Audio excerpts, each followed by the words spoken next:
Well, good morning, everyone, and welcome to Administrator Issues and Updates on April 7th, 2026. County Administrator Gary Schmidt, would you please call the roll for us? Yes, Chair, thank you. Commissioner Schrader is out of the office today. Roll call, Commissioner West. Here. Commissioner Helm. Here. Commissioner Savas. Present. Chair Roberts. Here. All right, thank you, Gary. Would you please introduce our first agenda item today? Yes, thank you. First is Advisory Board and Commission appointments. Andrew, would you please lead this section? Mr. Chair, the board has for its consideration today two advisory bodies. The first, the Parks Advisory Board, is staffed by the Department of Transportation and Development and currently has 3 openings due to resignations. Public recruitment opened in October of 2025 and closed in January of 2026. 11 applications were received and 3 are recommended for appointment. The recommendation is as follows: Steve Glazer to a first term, Brian Escherer to a first term, and Carrie Waters to a first term. The board could select other candidates or require further recruitment, Mr. Chair. All right, thank you. Any questions from my colleagues? Chair, I move to approve the slate. Second. All right, Commissioner Savas has moved to appoint Steve Glazer, Brian Eschler, and Carrie Walters to the Park Advisory Board. It's been seconded by Commissioner West. Any further discussion? Seeing none, clerk, would you please call the poll? Commissioner Helm. Aye. Commissioner West. Aye. Commissioner Savas. Aye. Mr. Chair. Aye. Motion passes 4-0, Mr. Chair. All right, thank you, Andrew. And Gary, what is next? One more Advisory Board, please, Andrew. All right. Mr. Chair, the other advisory body is the Local Public Safety Coordinating Council, which is staffed by the Clackamas County Sheriff's Office and currently has 1 opening due to an incumbent's resignation. This position is reserved by state statute for an Oregon Department of Human Services representative. The recommendation is as follows: Jennifer Ricks to a first term. That concludes the recommendation, Mr. Chair. Thank you, Andrew. Any comments, questions? May I have a motion? I move to appoint Jennifer Ricks to the Local Public Safety Coordinating Council. Second. All right. Commissioner Helm has moved to appoint Jennifer Ricks to the Local Public Safety Coordinating Council. It's been seconded by Commissioner Savas. Any further discussion? Seeing none, clerk, would you please call the poll? Commissioner West. Aye. Commissioner Savas. Aye. Commissioner Helm. Aye. Mr. Chair. Aye. Motion passes 4-0, Mr. Chair. All right, thank you. Gary? Thank you. Next is review of your board business meeting agenda for this Thursday, April 9, 2026 at 10 a.m. You have public communication, housing authority consent agenda, 2 presentations. One is proclaiming April as Grange Month in Clackamas County, and another business spotlight, this time QB fabrication and welding. You have 5 public hearings, 2 second readings on ordinances, 1 on public land corner preservation, 2nd on county internal auditor, 3rd on hospital facility authority, and then 2 boundary change hearings. You have a consent agenda for the Board of County Commissioners and for Water Environment Services, and reviewing a document I signed on your behalf during your recess. That's a lot, but we're happy to get through that for you. And if you have any questions on any of these items, would you please let me know so that I might answer your question or have staff in the room for you on Thursday. Thank you. Next is Bureau of Land Management Proposed Cooperative Agreement. The actual title is Approval of a Memorandum of Understanding with the Bureau of Land Management to serve as a cooperating agency for the Western Oregon Resources Management Plan, revision and designation of a county representative. There is no cost associated with this agreement. There are no county general funds involved. Kutsia Sedig is temporarily working in the office of the county administrator, and she prepared this memo and will give you a brief update. Go ahead, please, Q. Good morning, Chair Robert, Commissioners, and Administrator Schmidt. This is a straightforward decision, yet a strategically important one. The Bureau of Land Management, or BLM, is updating its resources management plans in Western Oregon. Those decisions are being made and moving forward at the federal level. However, Clackamas County includes roughly 90,000 acres of these lands. This memorandum of understanding before you enables the county to be involved early when options are being still under development, rather than reacting to it later on. It ensures that we have consistent seat at the table in a process that directly affects our county. It allows us to bring forward local priorities and community perspective as the plans are developed. There's no cost associated with this. It does not give the county decision-making authority, and it does not commit the county to any positions. So today, there are 3 decisions before you. First, whether the county should participate as a cooperating agency. If so, who should be designated as the county primary representative, and an alternate to ensure continuity of engagement. And with that, we are ready for your direction and happy to address any question you may have. All right, thank you very much. Commissioner West has a question for you. Well, just thank you for this memo and this update, Q. Super appreciate it. I know you've been working on this. I think some of this came out of the meetings that we had in our lobbying efforts in January that I was on behalf of the county. We met with senior leadership of BLM, many of the delegation throughout the western United States, Idaho, Montana, Oregon, and others. And we were advocating for the management plan to be updated to increase production for better forest management. And these are specifically ONC lands. Am I right, Q? You're speaking of the 90,000 acres of ONC lands. And so after we had been engaging and had those very productive conversations, we were invited to be at the table as they actually create that management plan for all of Western Oregon. And so it's a great, I think it's a great opportunity for us as we try to modernize and improve our forest management and production of ONC lands and potential revenues for the counties, and not just our county, but all 16 western counties that are part of the ONC lands. And so we've been a very active voice since we've made this a priority recently. I would like to put myself forward to represent the county continuously on this issue with this group on this management plan and these resource issues. So I don't know if the board is inclined to let me do that, but I'm putting myself out there. Great, thank you. Commissioner Helm. Thank you, Q, and I appreciate the presentation. I'll move on to the Commissioner West thing here in a minute, but because this is getting out there in the public, who does, if there needs to be like public communication, who do they communicate with? Because this is a federal program. If they want to have something to say about what Clackamas County does with these lands. Well, that is why, from what I understand, that's why if we want to have a voice, decisions are being made whether we participate or not. Right. However, if we want to have a voice, we need to have a representative, and this MOU is the way forward, and that all communication will be done through that. Through that person, okay. Yes. If that's the case, then I would like to nominate Ben West to be that point person for the county. Unless you'd rather do it. I think that right now I also wanted to, I guess, hear from Commissioner Savas, and then maybe we'll come back to the nomination. I think if we're scheduled to do that today at another time, Gary. We just need a name to put in the MOU that you'll approve on Thursday. Oh, So we do need a name today. So first off, without any delay, I will second that. I support Okay. that. My comment is, I just want to make a overall in this effort, and also that Commissioner West has been our liaison on this topic for a while. I want to say you've done a stellar job. You've brought more energy into this than your predecessors. So I just want to put that out there. Thank you.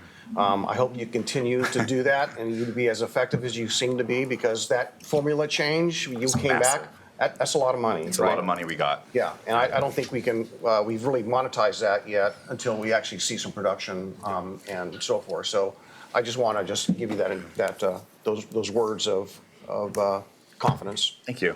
Towards your work. All right, so I've heard a motion by Commissioner Helm to nominate West as our representative, a second by Commissioner Savas.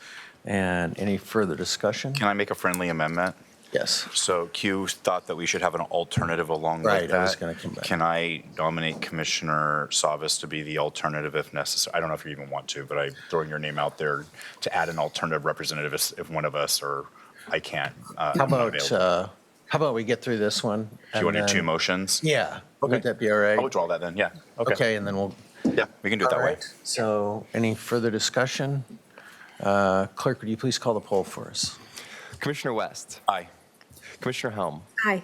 Commissioner Savas. Aye. Mr. Chair, Aye. motion passes 4-0, Mr. Chair. All right, I think Commissioner West had a motion. Well, how about I do this? I would like somebody, I mean, you can just pick on Martha, she's not here. She can't fight us on this. But I like to pick an alternative if necessary. I think it's important that we super stay engaged in this and things come up. I don't know, Chair, if you want to do it, or Commissioner Helm, or Commissioner Savas, or we can, Martha has been somewhat mildly involved in this issue in the past, but she's not here to consent to our nominating her. I would nominate Paul for this, or Commissioner Savas. I don't have the bandwidth. You don't? Okay, Yeah, all I mean, right. I want to do the work, give the work justice, and Yeah. I just don't have the bandwidth. Do- I will step up to You'll be do it with your me? alternate. Okay. If it's all right. Yeah. Totally fine. Then I nominate Chair Roberts to be the alternate on this MOU with the Bureau of Land Management. Second. All right. Commissioners West has nominated myself, Craig Roberts, to be the alternate. It's been seconded by Commissioner Helm. Any further discussion? Clerk, will you please call the poll for us? Commissioner West, Aye.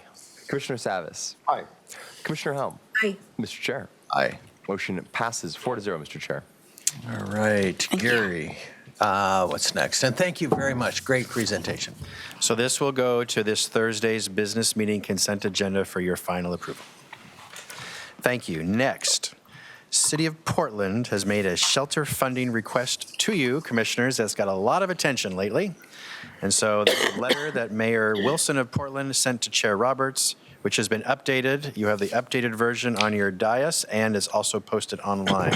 So Chair, if you'd like to kick off what's happening, please. Yeah, so I think in a condensed Reader's Digest version, I think Mayor Wilson has spent time meeting with most of my colleagues, talking about some of the positive changes happening in the city of Portland. And I think he's done a good job and is making progress. And with that, obviously, he presented a request for funding. And they wanted that urgently. And in conversations with Gary and I, this is a big decision. We needed to know what the financial impact would be us on locally. Also wanting to make sure that we were hearing from citizens' input on this issue because it is very important. And so, with that, I just wanted to bring it to my colleagues here, have kind of a further discussion about it, and get your thoughts. So I'll start with Commissioner Savas down there. Yeah. Well, first of all, any kind of a funding request, regardless where it comes from or what it's for, my typical modus operandi is to understand what the goal is, what the outcomes will be, and whether or not we have the funds, and if we have to take the funds from something, what is it that we are compromising or sacrificing? So it's a very dynamic process. And while I did indeed meet with the mayor, and we chatted. I did not get the details from him at the time about specifically what the proposal was. So he did share, with his success for the shelter program and so forth. And I think their approach to how they are dealing with the homeless crisis has historically been different than ours, right? We've taken a different approach. Our approach has been based on trying to help people up and out and into transitional housing, ideally, or a pathway towards that. And I kind of view maybe the different philosophies and approaches that our neighbors to the north have done as somewhat almost perpetuating the status quo to some degree. And I'll give, hand out success where they've had success. And, I understand the magnitude of their problem is much greater than ours, but the magnitude of the funding is substantially more for them as well. So the proportion of those funds that those supportive housing services are getting, I think is, again, monstrably higher there and to our neighbors to the north. Part of this is complicated, obviously, by the difficulties between the jurisdiction of the city of Portland and the jurisdiction of Multnomah County. They apparently aren't working together. And my understanding is there's not an ask from the mayor to Multnomah County. There's specifically to Clackamas and Washington County. So when I saw the letter and have it before me, at least the one I got, and I don't see the difference between this. I don't have them both in front of me to compare them. But what I was in my head was asking, well, what is it? And now I see these are shelters that aren't really close to Clackamas County, actually. And I just thought maybe a proposal might look more like a area of mutual interest or challenging. I look at the area around the Clackamas Service Center. I do know I've been out there several times over the last 16 years. I can tell you that one example, I was there, the point in time count. We had a team from Clackamas County doing the point in time count, and there was a team at Multnomah County that were doing the point in time count. And for those of you who don't know where it is, it's very close to the Springwater Trail. It's very close to the Multnomah County-Portland City line or border. And, a substantial amount of people that use the Clackamas Service Center are, a lot of them are from Portland. I don't know what percentage that really is. But I'll tell you that that day we did the point in time count, the question was, where did you sleep last night? That was the question in the point in time questionnaire. And so for those who were in Portland, the Multnomah County team was tackling those, and those were spending the night in Clackamas County team, and I was one of that members of that team. They lined up in our Clackamas County line. The line for Clackamas County was pretty short, and the line for the people that were there that spent the night in Portland was noticeably longer a line. So all to say, I don't know what the proportion is, but it seems to me that some kind of remedy in that area geographically, if there's ever an opportunity in the future for some kind of a remedy or joint effort, that might be the place. But geographically, I'm looking at what's proposed here, and that does not line up. And so, again, if there's a way to jointly do something together and it aligns with our policies and aligns with our transitional philosophies of helping people up and out of homelessness, great, but this does not appear to do that. And I would be afraid to cut $4 million of services, which we would ultimately do, to our citizens in our county and redirect that elsewhere. It does not feel as though it's really a workable, justifiable, defensible, or effective means. And I guess the other question would be, of course, what are the outcomes of this? What would be the outcomes, the measurable outcomes? And I'm not sure that, again, those line up with us. So I would have a hard time supporting this proposal. In fact, I can't support that proposal. All right, Commissioner West. We have been quite vocal in the champions of establishing a recovery-oriented system of care, making sure that treatment's available for those with behavioral health struggles in the metro area, specifically Clackamas County. We've been very intentional for the last 3.5 years on how we've accomplished that. And it's flattering that it's getting noticed and that we are serious policymakers addressing a serious problem and providing real solutions. That's why Mayor Wilson's come to Clackamas County. And so I appreciate him reaching out to us to try to build that collaboration. It's needed regionally, that is for sure. And I support that. And he's also quietly under his administration trying to shift the city towards a model that mirrors ours, a recovery-oriented system of care. Even in his letter to us, he talks about recovery resources and those type of things. When we talk to him privately, he's very complimentary of what we've done in Clackamas County. And he is reaching out to the rest of the metro area, especially Washington County and Clackamas County, because there is a difference. There is a strong contrast, and he does have a difficult relationship with Multnomah County. Many do, and he has a difficult time with a city council that, in many instances, has very much eroded at public trust and has not been easy to work with. And, I think we do need a regional approach, as Commissioner Savas said, to some type of infrastructure, maybe where it is a joint approach close to the border, makes sense for both communities with shared ownership and shared skin in the game, as you might say, to maybe addressing some of the shelter needs. We are looking to site a shelter. There are opportunities to get creative and maybe partner moving forward. And we have to have that regional approach. So part of that is actually being addressed right now in the Regional Policy Oversight Committee that was newly founded by Metro. I'm representing the Board of County Commissioners on that. And we do need to look at that regional system and what that looks like. I think that this is getting to this, and this debate will happen even further with the entire region. We also have to be careful of, will this undermine our ability to keep our allocation from SHS dollars? And that's a real approach we have to think about as in Clackamas County. I'm not even sure that everything that we pay into SHS actually comes back to our county. I think there's a good chunk of money that somehow isn't getting back to us, and we're actually being under-allocated funding from SHS. And if we continue to give, basically, by our actions say we don't need this money, we're going to give it to another jurisdiction, what does that do to the IGA and already the agreement and the oversight that's happening within Metro? That concerns me. And we're at that table, though. We're having those conversations. And I do appreciate that his values align a little bit with us and that he's making that effort. This ask as it is tough to get there. I don't know how that happens, but it doesn't mean that there isn't opportunities for us to be collaborative. I think we should hear from him. I'd like to invite the mayor. I don't know if we've invited the mayor to come and speak to us and give a presentation.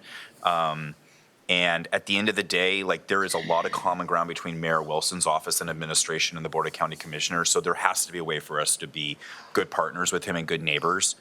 And, when somebody's pushing all their belongings up Duke Street on 82nd, they don't know if they've crossed over the county border. They don't know that. And so they service some of our people. We service some of their people. We don't turn people away at the door for care and treatment because their address might be on the wrong side of a county border. We don't do that. If you're here, you need treatment and care, we give you care and treatment because that's, legal and morally the right thing to do. So with that said, I don't know. My big concern, though, is anything we do, I think it needs to be directly with the mayor's administration.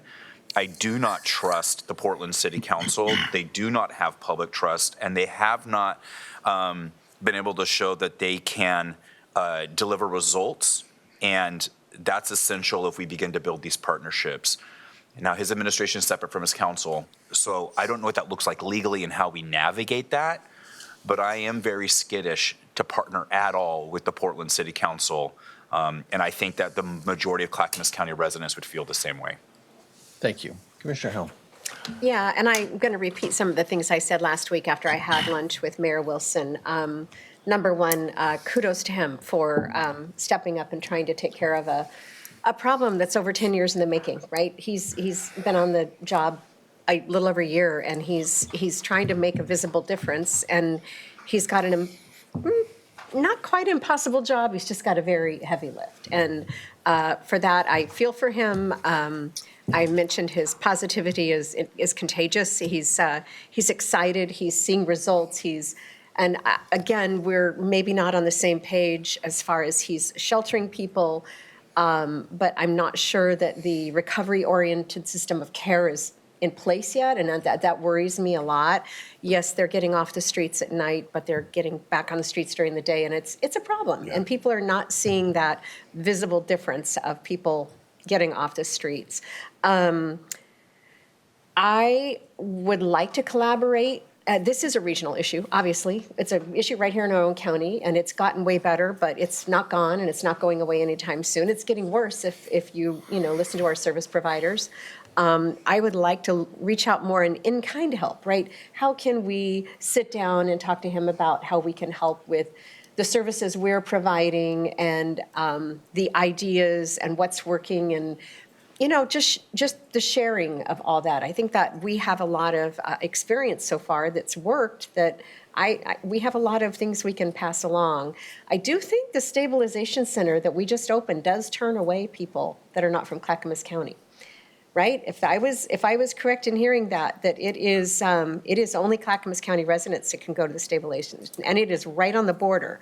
Now, I will say that if there was an empty bed there, maybe we should be allowing that to be used, right? So there's other ways we can help.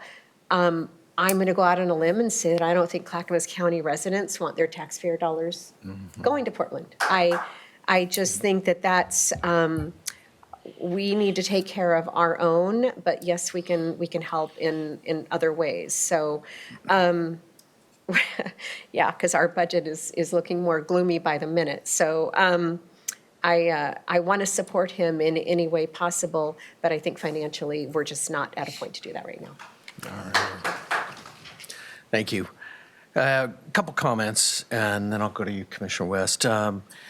One of which is, I did invite the mayor to come present. I thought it would be very beneficial for citizens of Clackamas County to hear where he's at, some of the things that he's accomplished. And I also echo some of the same sentiments that my colleagues do. And Commissioner Helm, you just talked about some of the things as we're really in a tight budget economically. I do believe citizens want us to use those resources in our county. But I also want to hear from people to make sure we're listening as to what their input is about this. I do want to say that it is so important that we are all successful as a region, because Multnomah County impacts us, and we impact Multnomah County and Washington County, and it is really important that we're all successful to really make sure that economically we're thriving. We have a lot of challenges in front of us, and so I really believe even if there isn't the ability to contribute financially, it is about us coordinating our efforts with this population and making sure that what I believe is we're not just sending them one county to the next. We're helping address the problem for the long term. So that takes coordination and really all of us working together. And really, that's one of the big things he's asked is really, can we work together to solve some of these issues? And I think that's where a lot of us really, we do want that. The one thing I want to tell you too is I don't always take things 100%. Sometimes I have to see them myself, right? And he'll be able to talk publicly about a lot of his improvements and things that he's done in the city of Portland. And so I went down Portland. In fact, a number of times now. I went out over on Marine Drive and under the 205 bridge. That used to be a massive homeless camp. And guess what? It's gone. And all along that waterfront looked incredibly improvement. And it's just last night, again, I said, okay, I'll take Mr. Wilson at his word. And I went downtown. I took two seniors, one who had her 85th birthday downtown Portland, and Arlene and Barbara, I got to mention them because they're just wonderful seniors. And they were blown away as to, number one, how clean it was. There wasn't much traffic downtown. There wasn't much even pedestrian. We saw little to no homeless issues. I mean, we were right downtown in the heart, down by the federal courthouse, down by Mr. Williams' old office. And at the very same time, we had dinner and I asked wait staff, do you feel safe? Do you think things are improving? And I mean, I was trying to get really a pulse of the people that work there and live there. And they said there has definitely been an improvement. So do I say it's over? No, but I do feel like things are headed in the right direction. And if we can work as a region to kind of help support that, particularly this population that, whether it's addiction and mental illness, we're excited about a recovery campus, future shelter coming. And so I do believe we're headed in the right direction for a lot of progress. And so I know Commissioner West, you had a comment. Go ahead. Yeah, I do believe, and this is maybe an education piece, like at the recovery campus, if somebody is from another county, they would be served at the recovery campus. The stabilization center is uniquely different. So it just depends on the service, but you are also correct. but it's more nuanced than what I did say. I know, Yeah. I know. I just wanted to point that No, out, though. you're right. And maybe there is something that's replicatable where it would be joint again, closer, that's not actually that far from the border. Where can we get creative? We have built out an immense amount of recovery infrastructure. I mean, the list is quite extensive in 3.5 years. It did not exist 3.5 years ago. And so it's very impressive what has happened in this county. I also would like to concur and agree with everything every one of my colleagues has just stated. But I do think that he is coming in good faith. There is a difference, though, still a lot of work. It's not, we don't want to be Pollyanna about it. We want to be, we still see what we see with our own eyes. We don't need to always look through rosy glasses, but we need to be pragmatic and honest with voters and not gaslight them. There's still real issues there. But, there is no healthy Oregon or Clackamas County without a more stabilized Portland. And we share, 10 or 12 mile border with them. We are intertwined with, for good and for bad. So it'd be interesting to hear from him. And then once we hear from him, let's get a little more creative and sharpen our pencils. So I'm not trying to say no. I'm trying to say this ask is not maybe the right pathway for Clackamas. Great. Thanks, Commissioner. Commissioner Savas. Yeah, just a couple things I want to add here. And I'm kind of stating the obvious, but maybe haven't really spoke to it as much as that should be, and that is that, I think the region for these SHS dollars, the taxpayers are expecting results, right? And I know that we are very focused on results. And again, if I had some inkling of belief that this was a recipe or a remedy or a prescription towards success that we can mesh with, then great, but I don't believe that. To me, it's more perpetuation of the same. Then I would have a different approach to this. But what I want to point out, which is kind of the obvious, is there's a relationship issue between the county, Willamette County, and the city of Portland. And I think the mayor is wrangling somewhat with a diverse city council, as you kind of pointed out too.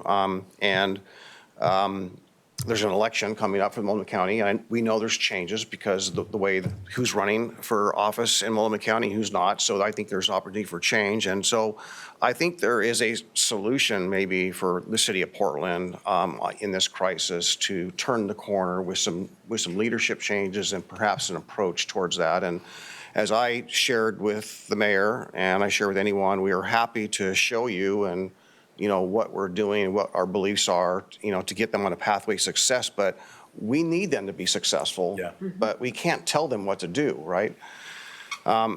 So that said, I did want to, very deliberately, I just want to point out that the great work not only our staff are doing here in Clackamas County, and some are in the room, or H3S, the staff in this crisis in all the different ways we work, and the nonprofits that are doing, right, and managing those contracts. So we're doing a great job, and that doesn't mean that we get to take our foot off the gas. We always have to strive for continuous improvement, and I know we're doing that.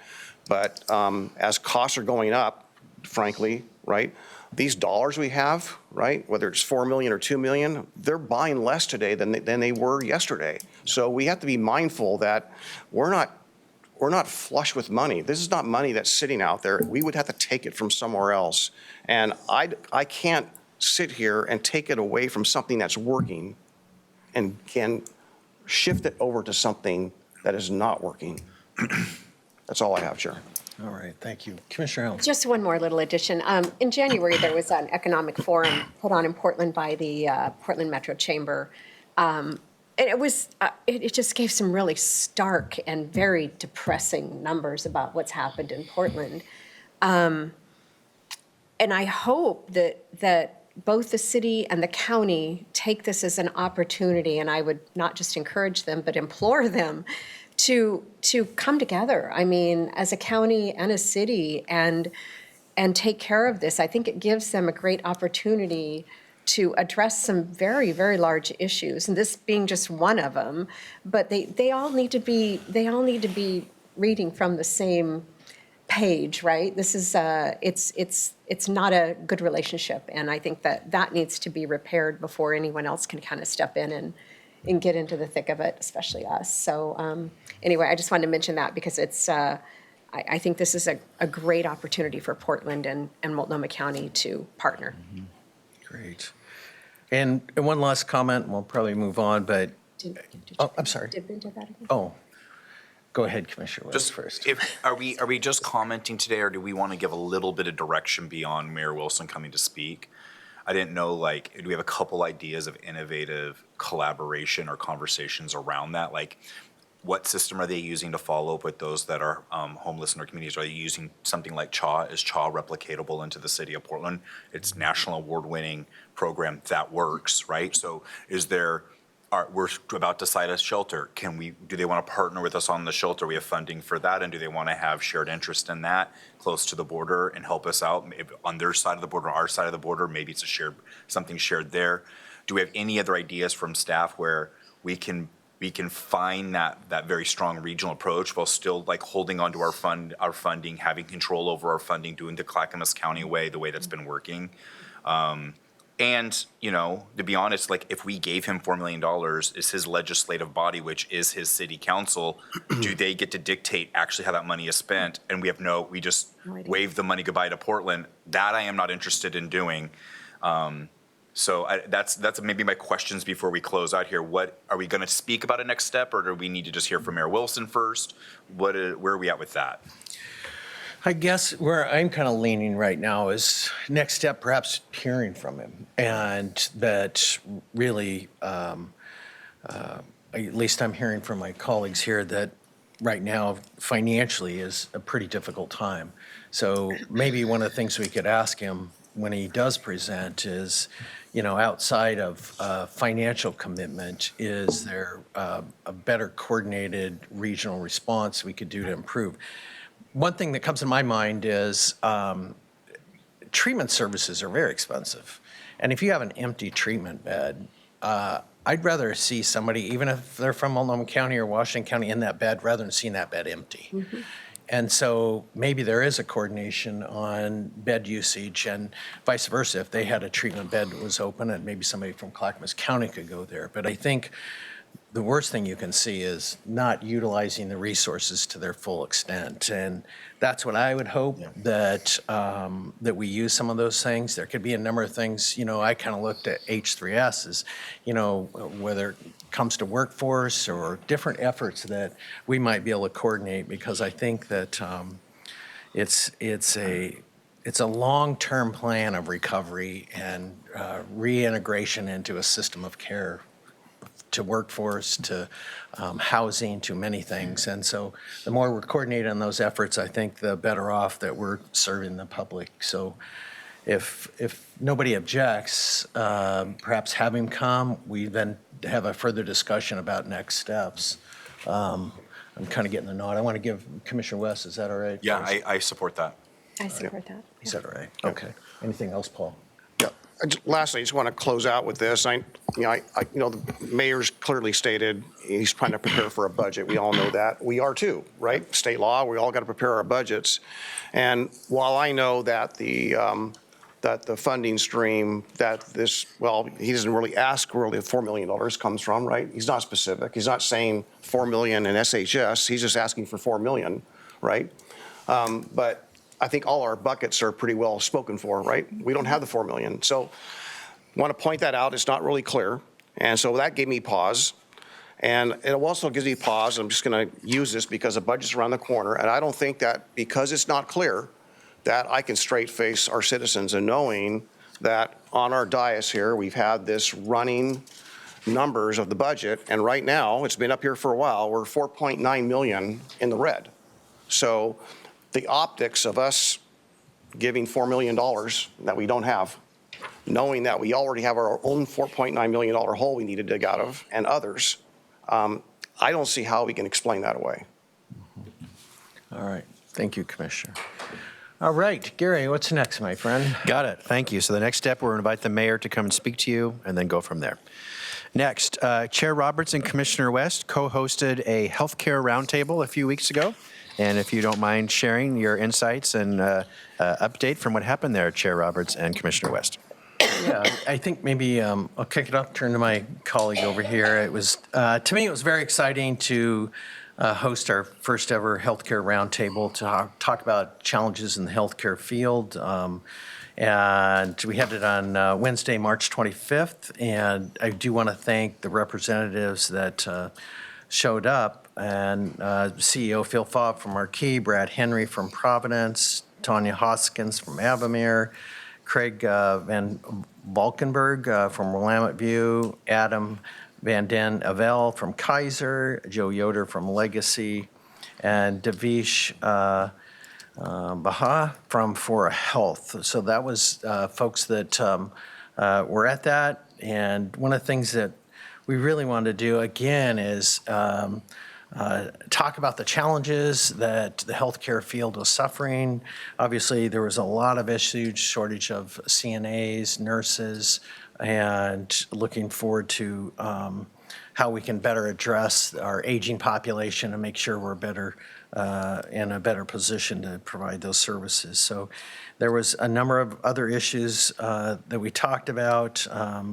And some exciting things on the front. We had the groundbreaking at Kaiser Hot's new hospital, and it is just an amazing new facility with all kinds of robotics and technology for really kind of leading edge healthcare field. So we really are fortunate to have Kaiser in our county. They've been here for a number of years, so seeing kind of what's going on there. I think some of the next steps, I think that there was a lot of discussion around any kind of state regulation when it comes to some of the healthcare regulations that make it challenging for the industry.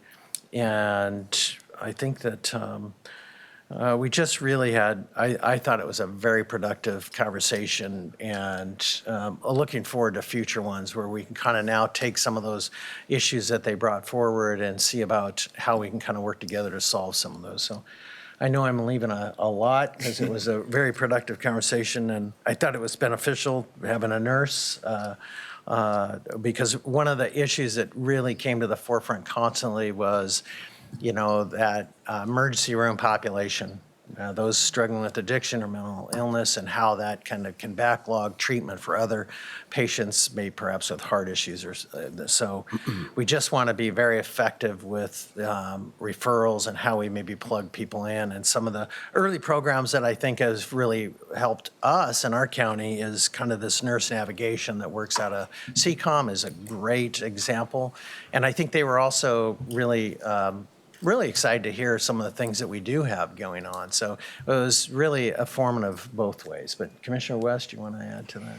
Yeah, it was a really great meeting, a great opportunity to collaborate with the healthcare providers in Clackamas County, all the way from those that have long-term care, long-term nursing facilities, hospital systems, really a good representation of different aspects or facets of the healthcare system.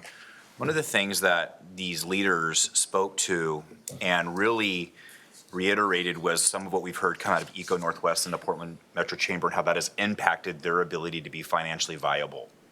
And they talked a little bit about that critical inflection point that we're at, and that we kind of have an economic emergency here. As much of the economy is still growing throughout the country, we're not feeling it in Oregon. And they also have those workforce issues that Chair Roberts spoke to. And they're facing really challenges. And it's like we are diverging away from some of those national growth trends here in the Portland metro area, and that they are facing some real structural challenges and long-term financial distress if they're not even addressed within our hospital system.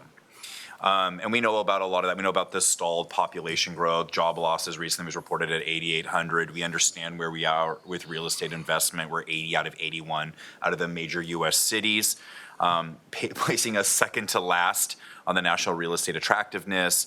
We have a housing crisis. We have a decline in our exports significantly. We have the record office vacancy. We have the lowest leasing on record happening. We're not getting any new permitting for this. So just like there's just a stall. And some of when I talk to these businesses and some of these hospital leaders, like it reminds them of 2008. And that was a crisis, an economic crisis. And there's some real fiscal concerns there. One of the things we talked about, not just about the nursing shortage and workforce issues, which the county can help with as a partner, is Oregon consistently ranks second. Let me get this right. Oregon consistently ranks among the lowest number of hospital beds per capita. You go to the north in Washington, they're like the direct opposite of that. And so beds per 1,000 people in Oregon typically provides approximately 1.6 to 1.7 beds per 1,000 residents in Oregon. The national average is about 2.3 to 2.4 beds per 1,000 people is actually the national average. So we have a serious gap in just access to like the beds that we need to treat people and to get them the actual care they need. I think this also can lead to rationing of care when there's high demand on the system and long wait times and lack of quality access to care. They spoke to that a little bit.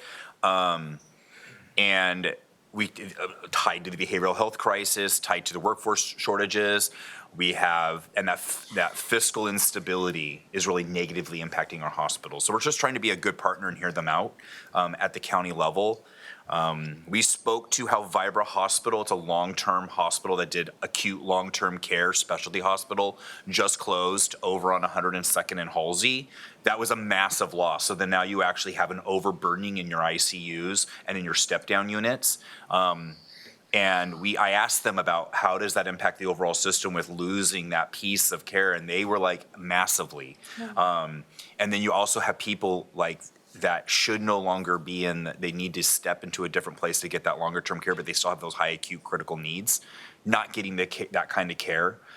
So it's just overall kind of pressures that is just so familiar to all the other major economic issues that we're looking at within the region. So it's super informative, right? And and I think it was like, Chair Roberts, a great way for the county to say, we're listening, and at this level of government, we want to find out how to be a good partner with you. And so that partnership was good, great group, very candid conversation. And so I hope we do it again, and I hope that other commissioners get the opportunity to be involved in this conversation. It shouldn't just be to maybe next time there's a way to do it more publicly and to have the public see this conversation. I think it would benefit the public.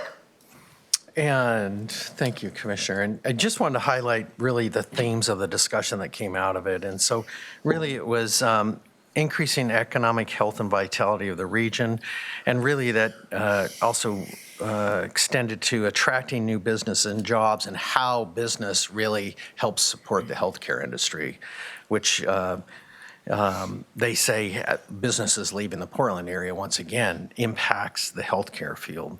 Identify opportunities to create more capacity. This is again having to do with nurses, CNAs, and how that was important. Supportive, competitive workforce. Really, the issue they also brought up was that nurses are going to British Columbia and the UK and other places. So really trying to be supportive of the workforce, and then more education coordination between the two of us. So those were kind of the themes. Hopefully work on those for the upcoming meetings. And with that, I think we're at a point to kind of move on unless anybody had a comment.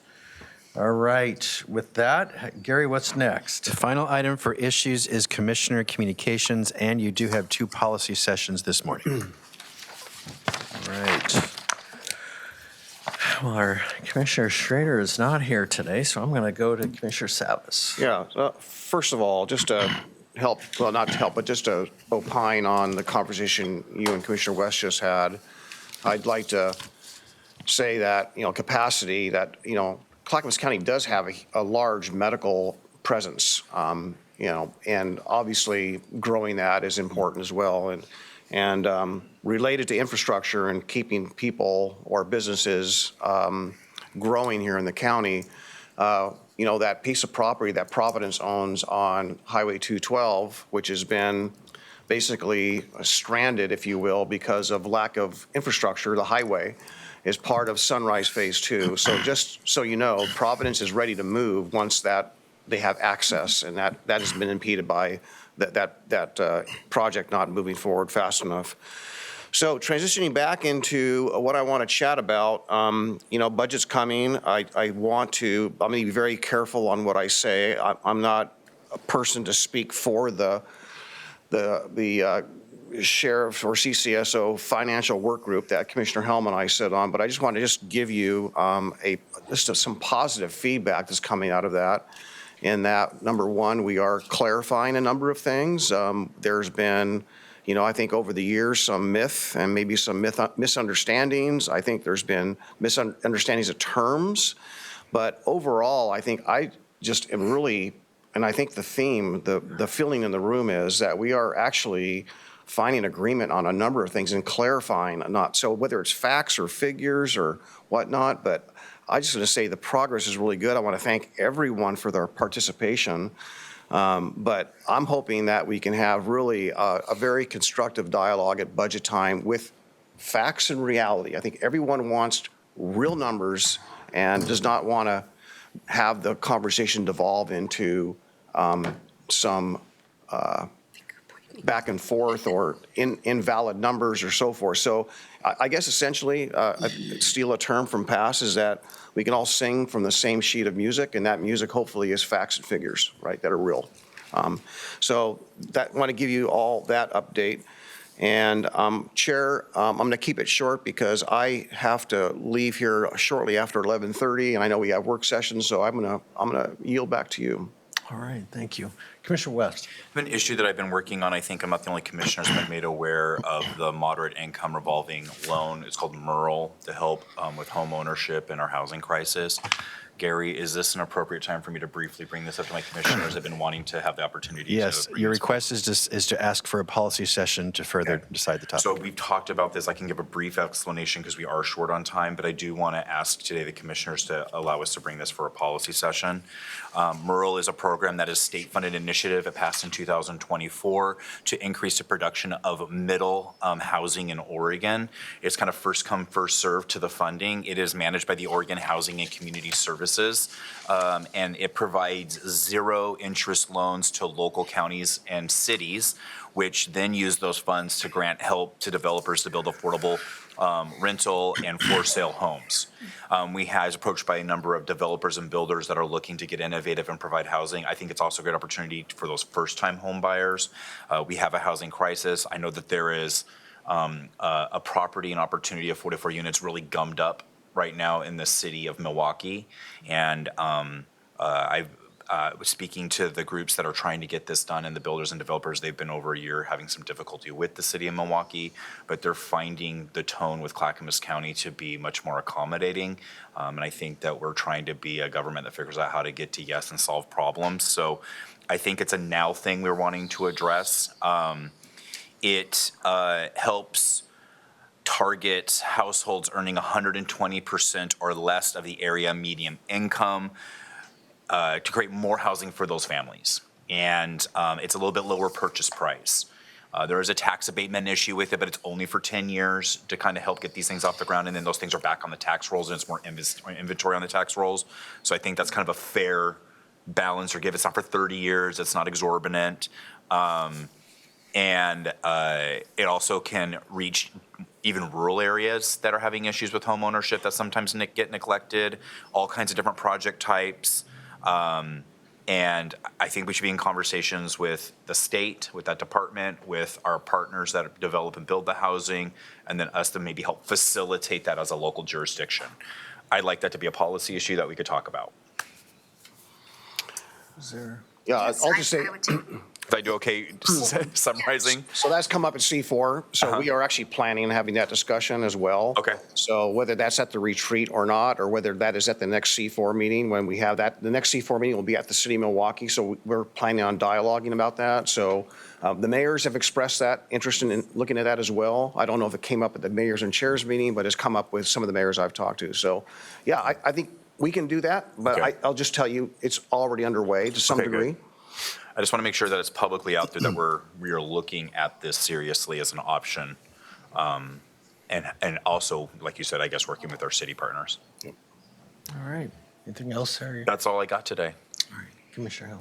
Well, just piggyback, I would like to learn more about it. I just found out about it recently and then found out about the kind of the holdup in the city of Milwaukee. So I do think we need to explore it more. I love having more tools in that toolbox, like we Yeah. did with CPACE and other programs that are available to help our developers and builders, because they're trying very hard to do what they've been asked to do, but there's so many hurdles in the way that we sometimes get in the way of that. And then also Commissioner Savas mentioned the work group for CCSO, and just our second meeting just had so many revelations in it. It was very good. We got to the meat of a lot of things that we have been wondering about, and I think you even were surprised on a few things, which shocked me as long as you've been around. So I see good things coming out of this meeting. So I think we'll have some better facts and figures going forward. So, but that's it for me.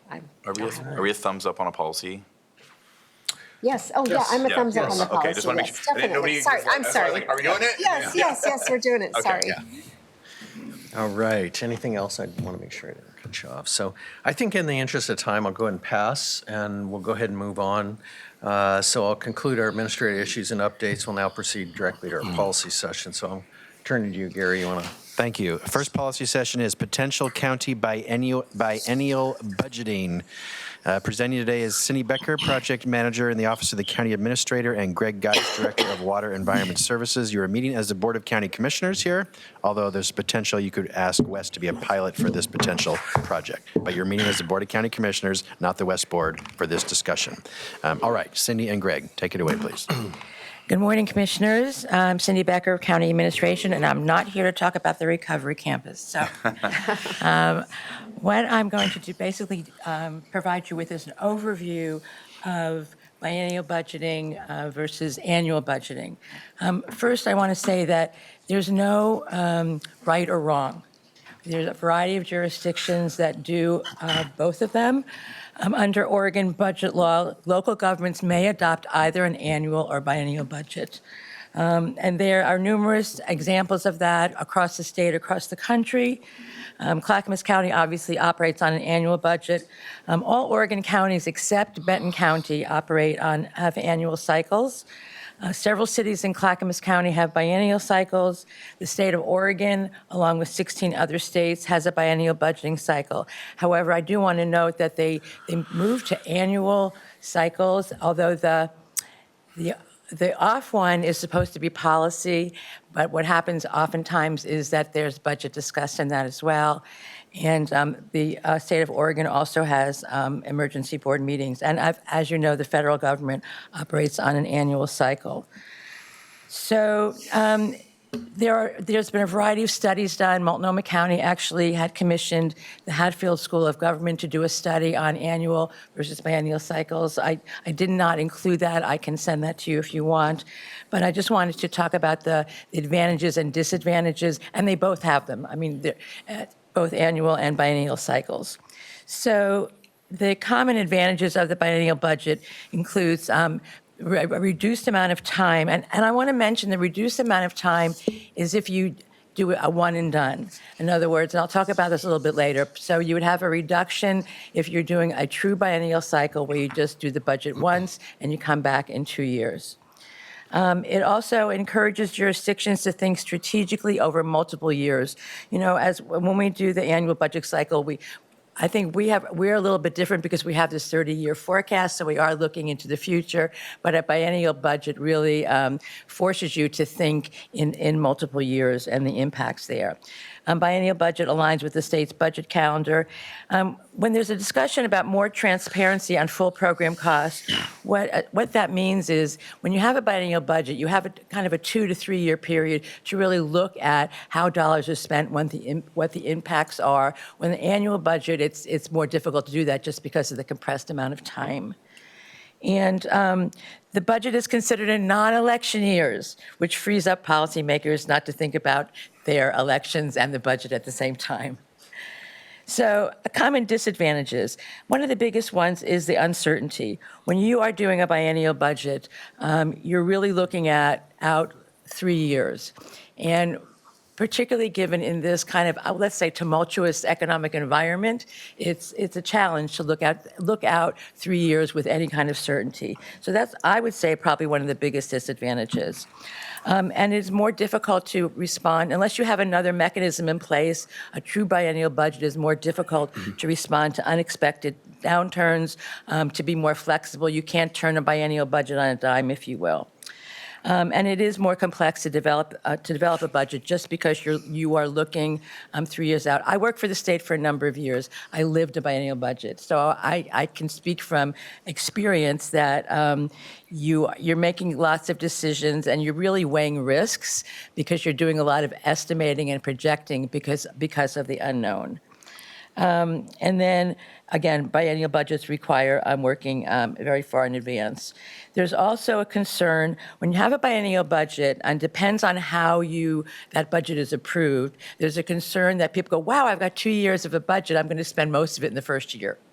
And then they come back the second year going, unless you have some really good internal controls, it's not unusual to have to reconcile the budget because of I wouldn't say misspending intentionally, but people being excited and spending more money than they should the first year. So as I mentioned earlier, there are several approaches to biennial budgeting. So one of them is, and I think it's used more commonly, is a modified biennial budget. So you'll have some jurisdictions that approve overall a biennial budget for 2 years, but only allocate the first year. And so there is the opportunity to come back and reproject and do some of those things. So while you have a biennial budget on the books for 2 years, the actual working of the budget actually comes back to the commission or other elected jurisdictions for any changes. As I said, for the state, they approve a biennial budget, but they come back, they do rebalancing throughout the 2 years. They have emergency boards every other month, and then they have the annual session where if there's any outstanding budget issues, for example, we recently were approved the $5 million for the recovery campus, I'll get that in, on a policy year. So this wasn't the biennial budget year, this was the policy year. So there are some things that are done around the budget in the interim. So as I said, there are very few pure biennial budgets. So it really depends on what kind of internal controls that you have to really make sure that if you want to do a biennial budget, that you've got the internal controls so you're not surprised when you're at the end of the year and whether you're putting that together. So I think, as I said, there's no wrong or right. Doing a biennial versus an annual budget really depends on the elected body's goals. What's broken? What is it you want to accomplish? What are the outcomes you want to achieve? Either one, biennial or an annual budget. Again, I'm talking about from a conceptual basis, not the technical, what it takes to do it, but from a conceptual basis, either one of them can work. So I think if the board was considering a biennial budget for the county, it would require a lot of work and a lot of research to make sure that it was done in a way that was manageable and appropriate.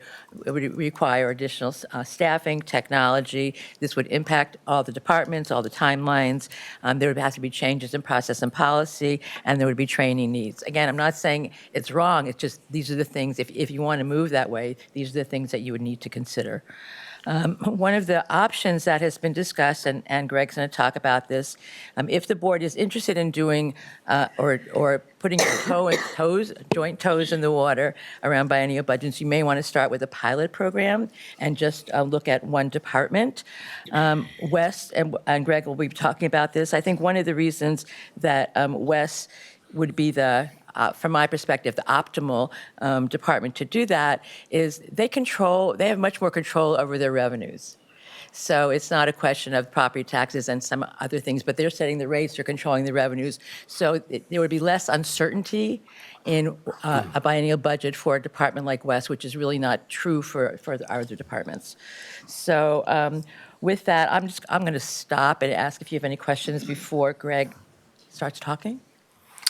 Yeah, one comment I want to kick it off with is, thank you, Gary. I know this is one of the initiatives we talked about is looking at doing a biannual budget, and as formerly being responsible for doing one, and I see Aaron in the back of the room, it's like you finish one budget and you maybe have a week off to catch your breath and you're back into it.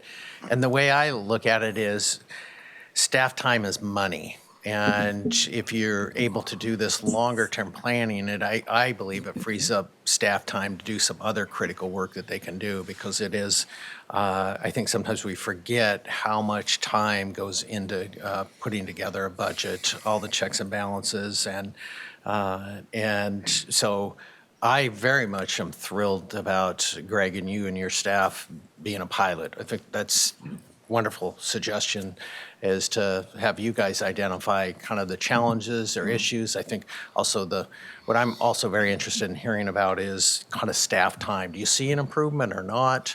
And wanting to see what those benefits are, because I think that's the goal, is to help make us all more efficient. So Commissioner Savas has a comment, and then Commissioner West. Yeah, I've really thought about this quite a bit, actually, and in conversations, I'm going to say this only because I think it applies here.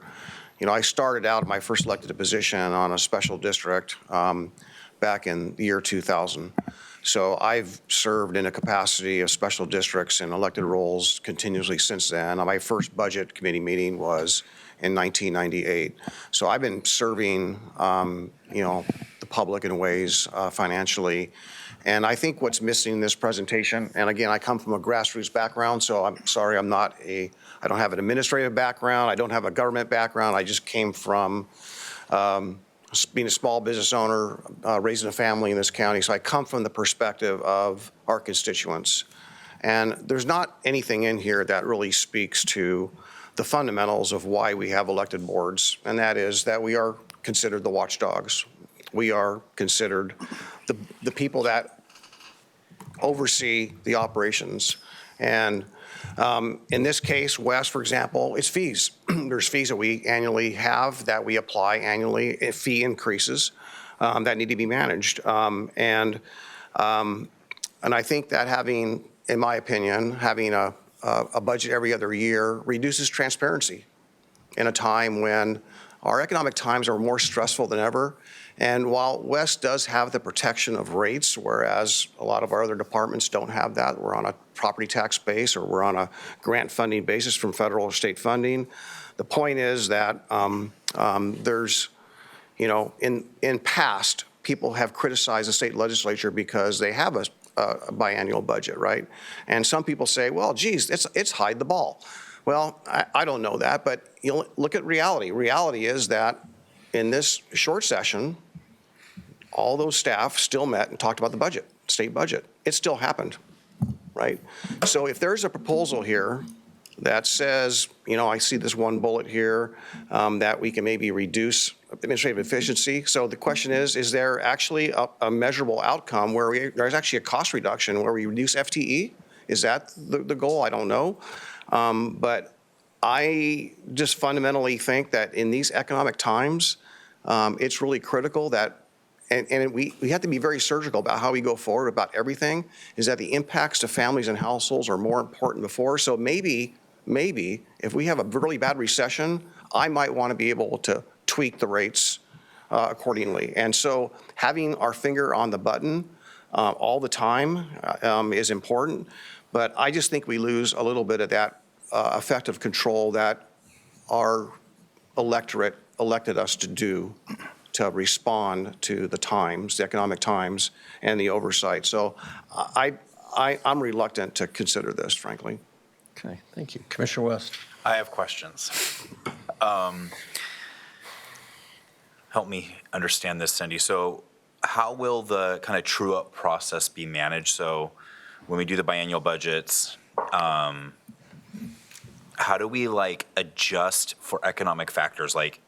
If there's a supplemental or adjustment versus an amendment or a minor review, what does that look like to be, we have a pretty tight budget. It's razor tight, and we have high expectations to stay in the black. and to keep our pulse on these things. And I kind of am familiar because every elected position I had does this annually, so you're much more acutely aware and nimble. But I don't understand that kind of true up process and how it's managed in a biannual budget. So Commissioner Elizabeth is here, and she can talk about certainly the technical pieces of that. I know that there are mechanisms and internal controls set in place before you embark on this. You really need to put your framework together, kind of what's inbound, what's outbound. I know that some jurisdictions will have many more supplemental budget requests in a biennial budget. The mechanism that the state uses is the emergency board. You know, they set things over for emergency boards, and it's an opportunity for state agencies to come and ask for changes, and those happen, as I said, I think every other month. So that's why there's very few pure one and done biennial budgets where you set the budget and don't come back for 2 years. There's a lot of things that the governing body can put into place to do whatever makes them the most comfortable. And that really, in the studies that I've read and the research that was done by the Hatfield, everyone is different. They make it to however they're the most comfortable, but you have a lot of flexibility in that respect. But it's also important that you have your budgeting systems, the technology, in such a way that it helps you to do that. Is there an FTE or financial benefit to staff hours change from an annual budget to going every 2 years? I mean, and even how accurate can we be with like a 28-month forecast? I think one of the biggest risks associated with the biennial budget is the forecasting and is the projecting, because particularly with things changing so much. Now, maybe 20 years ago, things were a lot more stable, and you could make those projections. I think, given the environment we're in, that is difficult. I think in staffing, I remember when I worked, and it's not just me, I worked in budgeting in many state agencies. There's a very intense amount of time that you're putting the biennial budget together, and it's less intense during the course of that biennium, obviously, when you're just coming back for one-offs, if you will, or truing up. I know, for example, what agencies have to do is they have to come in for what's called rebalancing, where Department of Human Services, because they have so many different funding streams, they have to, even with a biennial budget, they have to come back and show the puts and takes and get approval from the legislature before they can make those changes. So again, that is in the interim. So I think it really reflects the complexity of your budget.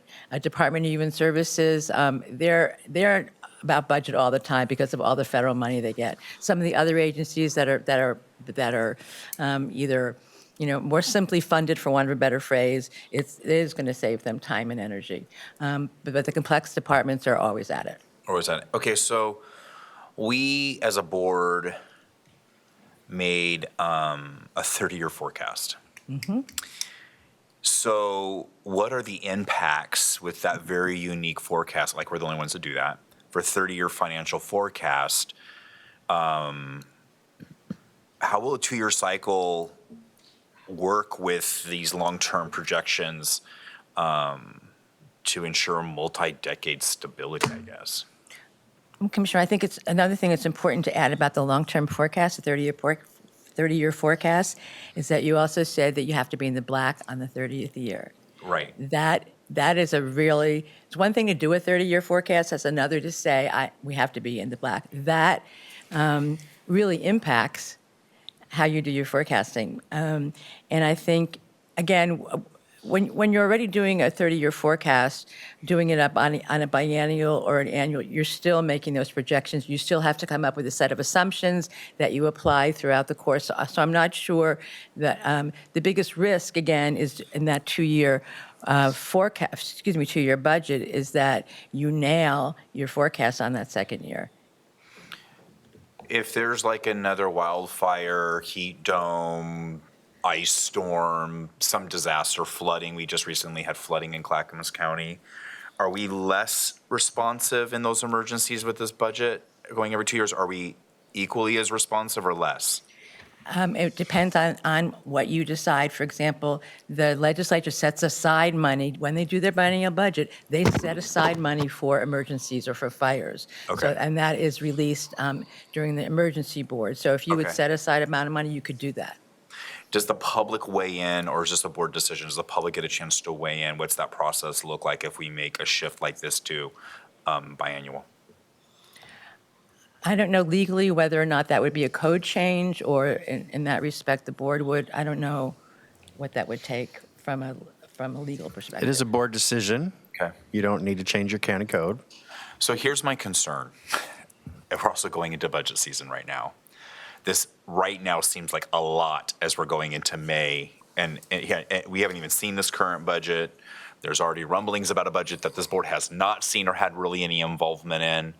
And then that's due to state statute on how budgets are done, right? We don't actually, Right. as a board that provides oversight and gets to look at these numbers and what we're being asked of until, I don't know, was it like late May? Like late May, yeah.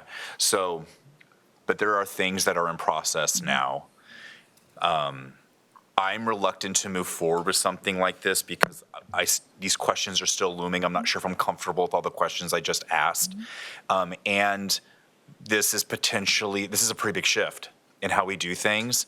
And we've already made some pretty big movements and shifts with how we've been handling our budgets over the last 3 years since I've been here that have been quite public. And we're going to probably be in for another, our last budget meeting that we did was 16 hours or 12 hours or something when we were dealing with that budget alone.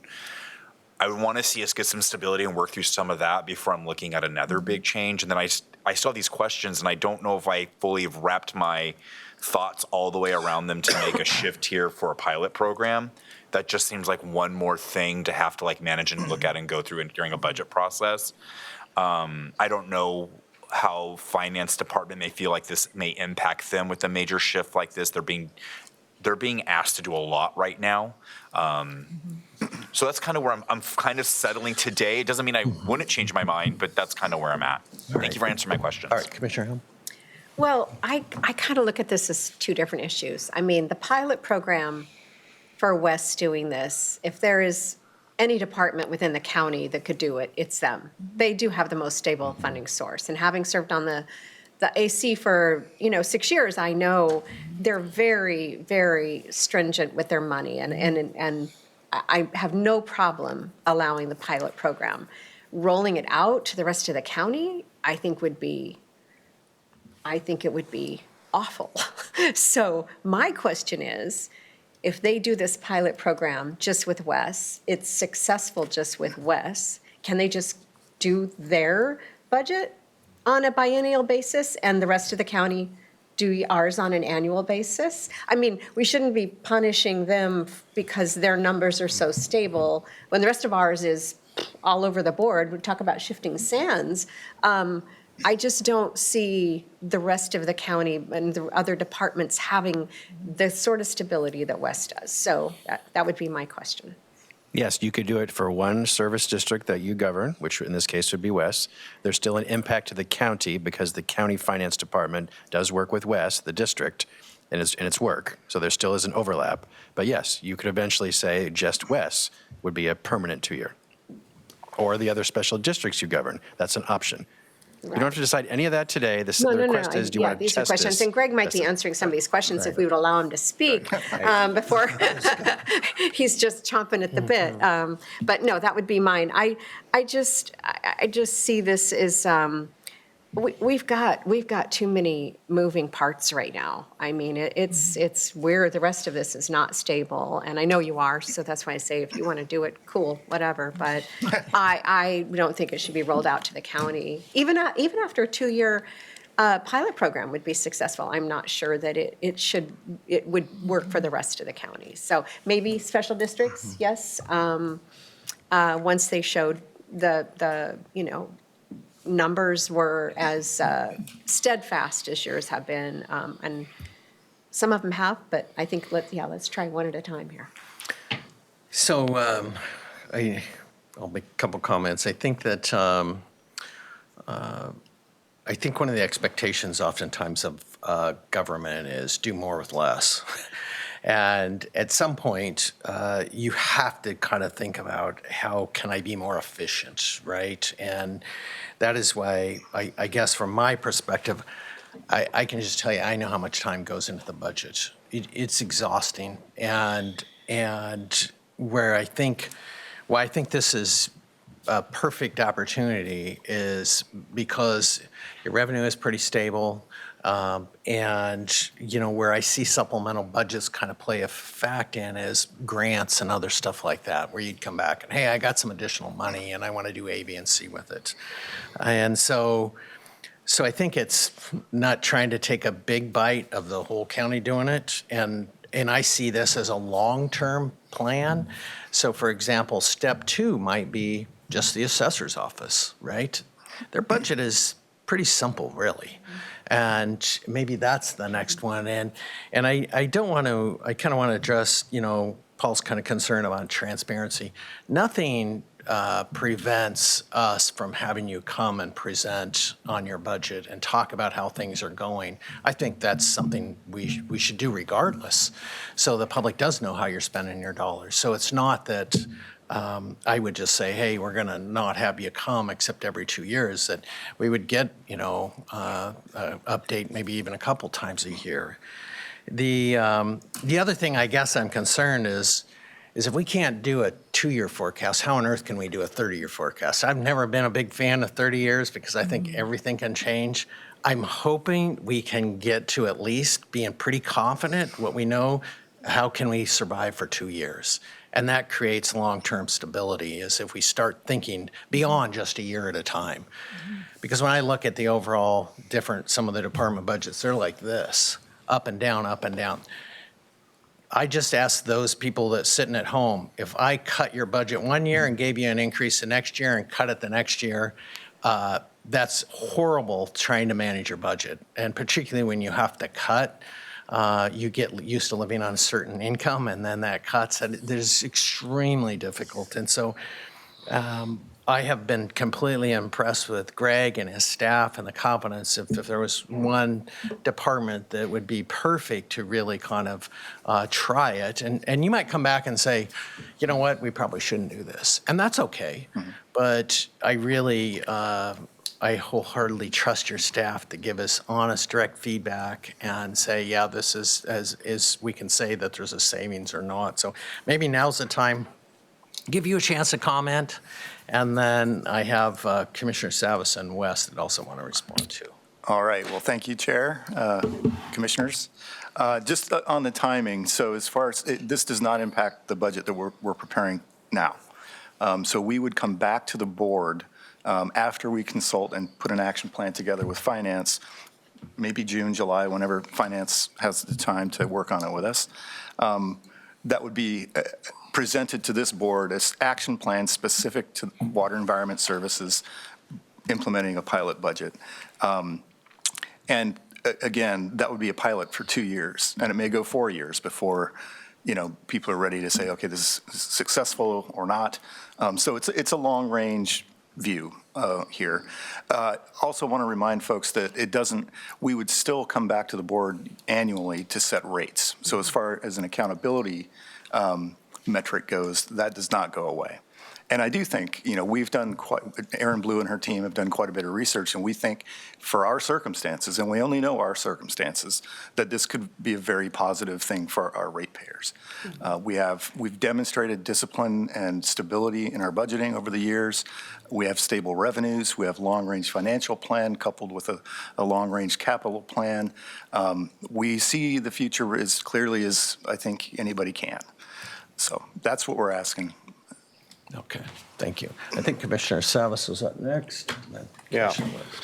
Well, I'll just word it a little bit differently. You know, if I use the term watchdog, I think, again, the citizens expect us to be the watchdogs, and locking the decision makers in the doghouse for 2 years is probably not being transparent and not really being given our ability to be watchdogs. I mean, I'm coming from the citizen perspective. I'm coming from the perspective of the challenges we've had with wastewater over the years, and knowing a number of people out over there in the district who've had, through the turmoil prior to you getting here, Greg, through the turmoil we've had with that, knowing that WES is the only agency that raises rates every year. of all the things we cover, that I can think of off the top of my head, there is no other agency that raises rates every year. And not knowing, well, trying to cope with the uncertainty of how households are dealing with things and having that disconnect between households, ratepayers, and only having one bite every 2 years to attend a budget committee hearing is another, so that's a take. That's a take from public process. So I'm coming from the public process standpoint. I think maybe if this does come back, I think that we ought to maybe considering this as pilot for this department, but it's actually potentially something for the entire county. I think really, frankly, I would suggest that we consider having a town hall or some kind of public outreach that the board's considering going to a 2-year budgeting and put that out there because, you know, if it starts here, let's get in front of it now and talk about it. And lastly, I will say there's a big difference between a 2-year forecast and a 2-year budget, right? And I don't know anyone that does 2-year budgeting or 2-year forecasting, but I know that West does, you know, a lot of 5 and 10-year forecasts, but being mindful because you're the only department that raises the rates every year has a direct impact on every family in the county or in your district. And that's big in these economic times. Commissioner West. Director Geist, is there another entity in the region that does biennial budgeting similar to what was being proposed with your department today? Yes, multiple. Multiple? And we have several members on our advisory committee that are familiar with utility-based 2-year budgeting and cycle. fans. Yes. Oh, can I answer your Yeah, one question, or please. make a comment? When you asked about the timing. Yeah. So King County recently went to 2-year budgeting, but it took them, I think Aaron can let me know if I'm wrong, but over a decade to fully transition for those very reasons. As they were working out the kinks, as other departments were brought on board, you know, it would take, it's a long game. Is it a significant improvement for West to take on such a big change? That's why King County just took 10 years. We really think yes, but. You do believe that for your department? Absolutely, yes. But it's a pilot, and we will find out. And we're open to learning. I mean, that's what we do. We're always trying to learn. We're always trying to do something that we don't take big risks, but we're trying to grow, and we're trying to improve. And we think that this has a lot of merit. Director. And we think that the fact that there's accountability, the same way there is with the state or with any other entity that's on a 2-year budget, when we're being audited, when we're being setting rates on an annual basis, there's definitely checks and balances along the way. Director Comfort, looking at the county as a whole, are we asking a department that is unique in its finances and its budgeting practices to somehow be a model for the rest of the county that is significantly different in how it budgets? So I don't know if I see how a pilot with Wes would be applicable and would be a guide for departments that operate wholly different than they do, as some type of guiding light for us in how to change our budgeting practices. Do you share that concern, or is it something that's replicatable that can be transferable apples to apples to other departments? I think Commissioner Helm raised real concerns when I listened to her comments, and it made me think about that a little further. I'd love to hear your thoughts. Elizabeth Comfort, Finance Director with the county. And no, a pilot project with Wes on this will not be applicable to looking at how it would impact the county going to. So my question is, would the outcomes from Wes be replicatable to be successful for a different department? Do you know what I'm saying? So we're trying to learn something from Wes. What we learn, if it's successful, is it truly comparable to what we might do with H3S, or we might do with DTD, or we might do with the sheriff's office, right? So the rest of the budget. So it may work for Wes, but we're also trying to learn something. Is it truly apples to apples if we use that as a model to transition the entire county? So my understanding is that Wes, rightly wants to try this for their capital projects because their capital projects are long-term. We don't have any projects like that we can replicate with any of the other departments in the county. Okay. So they're looking to save time of going through the project forecasting and budgeting. This would not apply to the assessor's office. We could not pull out a department out of the rest of the Clackamas County to do a test. We can do it with West because they are a special district. They have their own revenue sources. They are a component unit.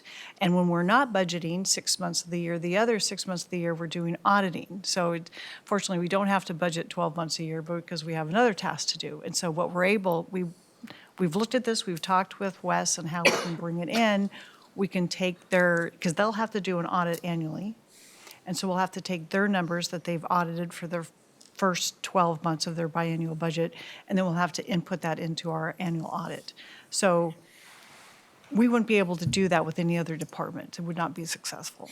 I just don't understand how it's applicable countywide. It now sounds like this is like something for the benefit of West as a pilot. Correct. But it was just presented to us as a pilot for the county, is my understanding. And am I wrong? Am I missing? Well, I think it's, I guess I just don't understand. I feel like I'm being told two different things right now. So I'm being told right now that it may work for West. West wants to do this, and maybe it does. I'm not saying it doesn't. But I'm also presented to this as, hey, this is a test case so we can move the whole county to biennial budgeting. But I don't understand how the uniqueness of West could ever be applicable to like Mary's department necessarily. And then I would have some angst about moving Mary to a biennial budget. I just don't think these are apples and apples that we're comparing. And we're looking to West to be a guidepost for us when it could actually be completely not applicable to the rest of the county because there's so many unique budgets. That's my concern. I don't know the impact on your office, which has already got a lot going on, and this is a new change for you. Maybe it works for West, and we need to talk about it just for West. I'm open to that and learning about that. I don't really like that I'm talking about this going into our current budget cycle. I'm just already like wrapping my brain around what we're about to tackle in late May is an issue in itself. So now I don't know where we're going. okay, Gary and then Diane. Yeah, so the original question is, should the county itself go to 2-year budgets? It can be done. Cindy told you this earlier. It can be done. It's not impossible. Other counties do it. But before you even get there, to try it on a test basis with a really stable entity that has increased revenue every single year, which is not the same as Clackamas County. But let's try it with West is the request. And frankly, you could probably do it with your other special districts you govern, like the library district, the extension 4-H district, the lighting district. Those are stable. You could potentially go that route. But before any of this happens, we're suggesting, do you want to try it on a test basis? That doesn't mean it applies appropriately to the rest of the county. Just because West, it works for West, does not mean it applies to the diverse budgets on which we deal with. So it could get great information for West or what worked for West, but I don't necessarily think it's an appropriate guidepost for the rest of the entire budget. That's my concern right now. Okay, Commissioner Helm. And that was my initial comment, that this is something I support for Wes because they are different than the other districts. So, but you mentioned, Greg, that there could be savings in this. Can you speak more on that about why the biennial budget could help either with ratepayers or some of the costs involved as you're doing your capital projects, right? Because having that time to work on those capital projects more, there's savings involved. Right. So Elizabeth mentioned the capital. We have to close our books every July, and that's the height of construction season. Right. Also, we spend both, not just in our finance team, but our management team, spend a lot of hours on annual budgeting that we would not have, that we can use for other things. Our finance team is incredibly talented and innovative. Things like the tiered system development charge based on square footage, our new and revised customer assistance program. Those things take time to develop. We're trying to learn, we're trying to innovate, we're trying to do better, and it would relieve that pressure across our management team and in our finance team to free that up for some of those other endeavors on the benefit of our customers. Right. Thank you. Commissioner Savas. Yeah, I think Commissioner, I'll just build on Commissioner West's point he's trying to make. I really think it's apples and oranges. I don't think it is the model by any stretch of the imagination to something to model after and see if it's good for the county. The rest of the county is living on a fixed revenue, property taxes, right? Gary, I strongly disagree. Libraries are struggling. Every year, we're squeezing because the costs are outpacing the revenues. It's constantly being adjusted. Same thing with NCPRD. Every district's struggling. Wes, not because it's Wes and not because it's Greg or any of the staff, we're all doing great work, but they're the envy of most every other department in the county because they get to raise their rates every year. Now, just imagine if Wes was really truly successful, didn't raise the rates at all, and was able to boast all these successes without raising the rates. Well, if they were doing that, then I think it's comparable. So to build on Commissioner West's point, it's not apples for apples. It's not a model in which you had ability to raise the rates to calibrate when the rest of the county can't do that. So my comment, I'm pushing back on you guys a little bit here. So I think that what we're asking is, and Greg said it well, I mean, some of these other counties, it's taken 10 years. You know, and what we're just asking is to give it a try, right? Let them explore and identify, is this a good system? Is it not? Just be open to what his staff finds out, because again, I kind of come back as staff time is money. And just being where Greg and some of his staff is, it is like hours and hours, right? And if you can save those hours, I can focus on other things that are just as critical. And I think we can come back and have them give updates and saying, look, we saw a cost savings here, right? And that's just what we're asking to do is like, at the end of this, 2 years or a year, you give us an update. Hey, has it saved you money? Has it cost you more money? What do you see those efficiencies are? And so as finances get tighter and tighter, I really believe you have to kind of think outside that box and saying, look, let's try it. It's a very, we have a great department that can do it, that has the talent, and I think that they'll come back and say, give us some information one way or the other. And we could have an annual or quarterly update of how is it going and what do you see the challenges are. But if we don't ever start, right, you can see, okay, well, it's going to take 10 years, that's another 10 years, and if we're able to start it. And so that's all I'm saying is it's nothing gained, nothing lost if we try it and learn, is it a benefit or not? So, Commissioner Savas. Yeah, one other perspective, I think, maybe, and again, I think a conversation for another day after all the noise of the budget is behind us, maybe in the summer or the fall, we can have this conversation again if there's will to do that. But, I will just tell you, even though businesses file their taxes on an annual basis, often most businesses don't budget on an annual basis. Sometimes they're budgeting every month and looking at their budget. I looked at it or a monthly basis. Others look at it on a quarterly basis. But you've got to look at it, especially in changing times. You have to have your finger on the pulse all the time.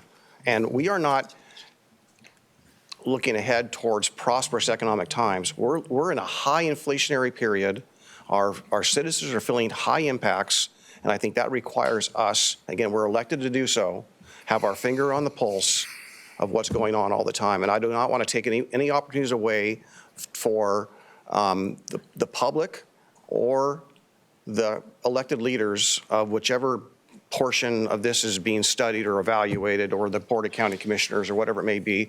And I will say this, one thing I heard a long, long time ago that always kind of rubbed me a little bit wrong is I would say, well, how's that going? And, or, what's the status of that? And why isn't that, or should we really be doing that? And the response I would get back from staff, and no one in this room, and, it's back prior to me being a county commissioner, but it's still out there. There's this sentiment that commissioner or director or whatever your position is, it's in the budget, so therefore, we got the authorization to do it. So they've got room for a whole year to do whatever, because it's in the budget, right? So, that leash is 12 years long or 12 months long, and to extend it 24 months is a different conversation. All right, I think before I kind of ask if there's a motion or not, I just want to give Greg the last chance if you want to add anything before I turn. Well, we do pilot projects on technology on a regular basis. Sometimes they work out, sometimes they don't. And I think this was presented in the context of the county as a what if or a maybe. Maybe we can learn something, maybe we won't. But at the end of the day, from only speaking for Wes, I think it's a worthy endeavor to try for Wes. And the intent, if number 2 is picked, is that Wes would come back with an action plan in concert with finance after this budget, so sometime this summer, to present what that would look like for Wes. Whether the county can learn something from it or not is why we do pilots. It's just the name of the game, so. All right. So with that, I think we've talked about it quite a bit. I guess I turn to my colleagues. Does anybody want to make a motion? Chair, I move we direct Wes to work with county finance to develop a biennial budget pilot for fiscal year 2027, 2028, and fiscal year 2028, 2029, and return with an action plan for final board approval. All right, is there a second?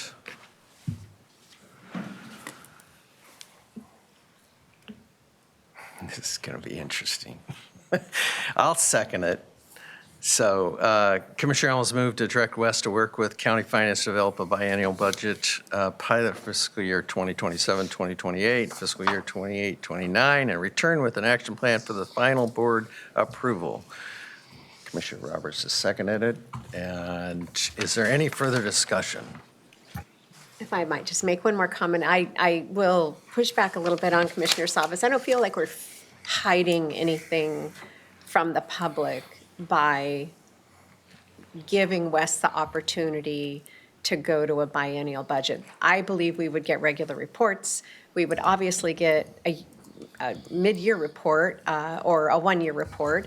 I'm just saying that this is and I'm not about rolling it out to the entire county, but if this can relieve pressure on some of the departments that spend their entire year working on this, that don't have, I don't think it could work in H3S. I think, there's federal funding that's gone away. There's federal funding that may come back. There's all of these ebbs and flows, but there are departments that this could help.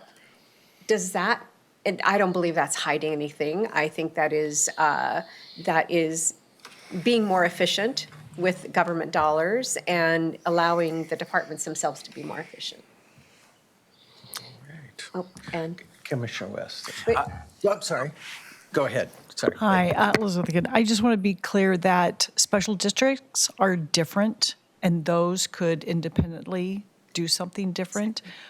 Any of the Clackamas County departments have to be thought of collectively and together. We cannot separate H3S or CCS, Right. so it has to be one I should have county. said special Yeah. districts. My bad, No, thank you. just wanted to make sure that was clear. Yes, thank you. Thank you. All right. Commissioner West. So we're making a vote today.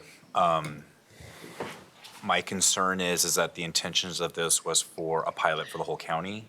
I am not convinced of that. I still have unanswered questions. And I'm not opposed down the road to having a different conversation for special districts or for West independently, as it is a unique department. And I recognize that. And you have a very talented your finance staff is literally amazing. And yeah, in the back, thank you. So you guys do a great job, and it is uniquely different. And so I'm open to having a longer conversation about that, and a little more robust than this. It is a significant change. When we say pilot, I don't know who you're piloting for beyond yourself. And so maybe it's great for Wes, but I need information and guideposts for future policies that can go out throughout the organization. I'm not convinced of that at all. So based on how it was presented today and based on the intentions of what was presented today, that will impact my vote.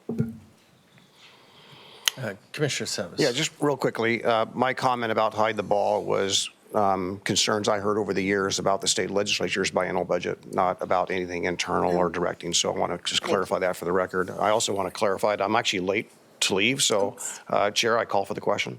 All right, there. Andrew. Commissioner West, No. Commissioner Savas, No. Commissioner Helm, Aye. Mr. Chair. Aye. Motion fails 2-2, Mr. Chair. All right. Chair, may I be excused? Yes, go ahead there, sir. And next, Gary. All right, time check. So Commissioner West and Chair Roberts, you've agreed to a media interview that starts at noon. That's why the cameras are in the room. And you have one more policy session that I think you probably could do in 15 or 20 minutes.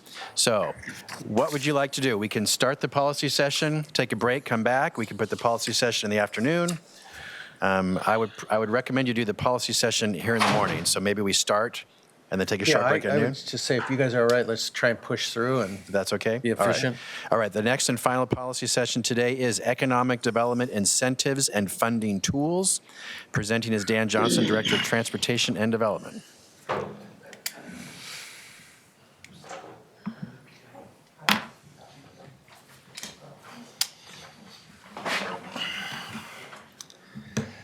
Good morning, Chair Roberts, Commissioners. In the interest of time, I'm going to keep this pretty succinct and to the point. We came and talked to you at some point in time back in October about interest, about expanding some of the tools and incentive programs that we offer businesses of various size throughout Clackamas County. At that time, we presented you a sheet, which is identified on Exhibit A, which is a very extensive list of tools. Some better than others, some targeted for some specific uses versus others, that we have taken a look at and are not ignoring other opportunities on there, but we have whittled those tools down to a couple very small incremental steps that we'd like to take forward and advance. Those, if you look at Exhibit B, we provide you two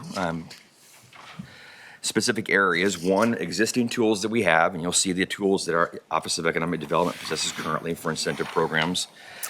Those are traded sector business grants, what we're doing annually now, pushing about $600,000 annually out to small business. We've got workforce development funding. We do targeted funding with local educational institutions for funding initiatives for workforce development. The next three are essentially state programs. Those are common tools that are found throughout the region that we take advantage of for various economic advancement. One of which, I'll just speak to it because QB Manufacturing, and welding is actually a business forum or a business spotlight video that you'll be hearing this Thursday. They are a proud recipient of one of these enterprise zones that have helped them expand locally within the region in Clackamas County. If you go to the lower portion of that, you'll see CPACE, which is Commercial Property Assessed Clean Energy Program. You've already directed us to advance development of that program. We have worked on that program. We have had good discussions here recently with County Council and other entities and feel that we are at a point where we can bring that forward for final consideration by the Board of County Commissioners sooner rather than later. The two other incentive programs listed down here are relatively, well, one's a little more complicated than the others. First is the Small Business Grant Program. Essentially, what we'd be looking to do is build on the current grant program that we have and diversify that program a little bit in targeting different areas. Essentially, the one program we have now is focused solely on traded sector. This would diversify out of that area. Basically looking for capital improvement, project development, things of that nature, or there could be other objectives that we are looking to expand on. But again, these are lottery dollars that the Office of Economic Development receive. We would just increase the amount of money we're putting out annually and retool it around a new grant program to meet other needs throughout the region. Next is a strategic land bank. And I want to take 2 seconds and just make sure this is a different discussion than a discussion that was held back in 2019. There was a discussion the Board of County Commissioners had with state funding about the ability to stand up a land bank authority. A land bank authority is an independent entity that essentially is there to establish to target the cleanup of brownfield properties. It has a number of different components to it. They can take debt. It's a lot more complicated than what we're talking about here, which essentially is a program. And by program, we're looking to centralize the discussion around lands the county may own now or may acquire in the future around economic development. So if you think about, I'll just use, for example, we have our Urban Renewal Authority in Clackamas County, the development agency. They have a number of properties that are scattered around. The idea is, hey, could we take those properties and seed a program like this to look to expand economic opportunities within certain areas, to put them back in the marketplace, which the agency is doing now. but is doing disconnected from kind of the Office of Economic Development. So centralizes and puts a more focused effort on getting those properties back out into the tax base. There could be some acquisition. Any acquisition, as you know, comes before the Board of County Commissioners. I doubt there would be a lot because we do not have a lot of lottery funds available to kind of do that, but it could be the lottery funds leveraged with other monies and grant monies to possibly buy properties that would be strategic in nature. But it is taking a more strategic approach to kind of our property portfolio and seeing how we can push that out to the marketplace. So essentially, before you today, we have a couple options for consideration.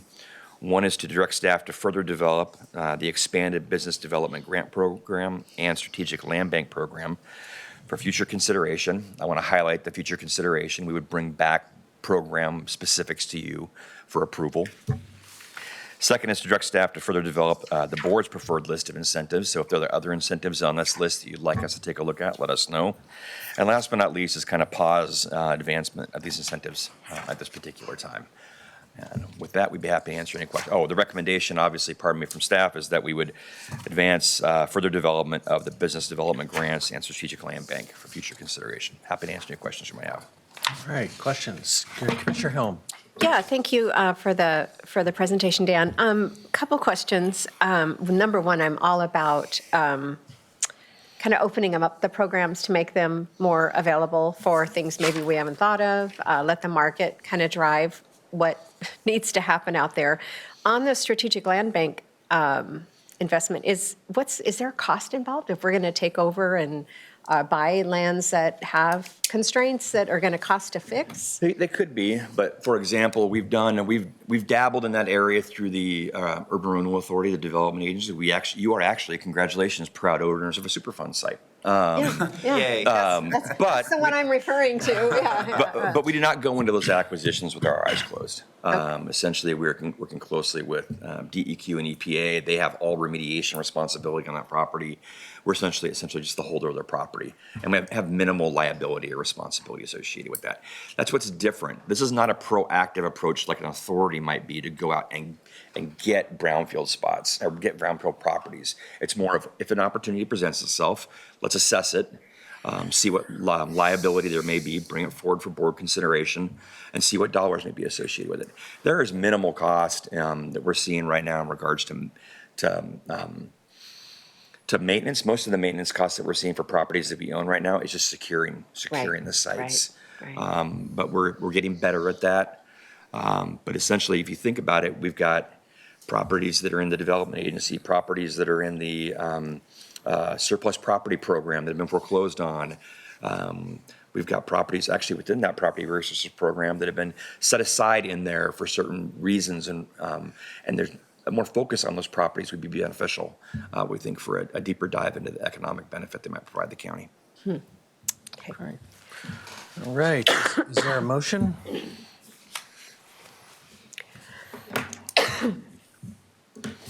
I move to direct staff to further develop the expanded business development grant and strategic land bank programs for further consideration. I'll second. All right, Commissioner Helm has moved to direct staff to further develop the expanded business development grant and strategic land bank programs for future consideration. Commissioner West has seconded that. Any further discussion? Seeing none, clerk, will you please call the poll? Commissioner West? Aye. Commissioner Helm? Aye. Mr. Chair? Aye. Motion passes 3-0, Mr. Chair. Thank you so much. Thank you, Dan. Great job, as always. And Gary, do you have anything else for us today? That is all for today. All right, this concludes our business meeting for the day. On behalf of the board, thank you for all that joined us.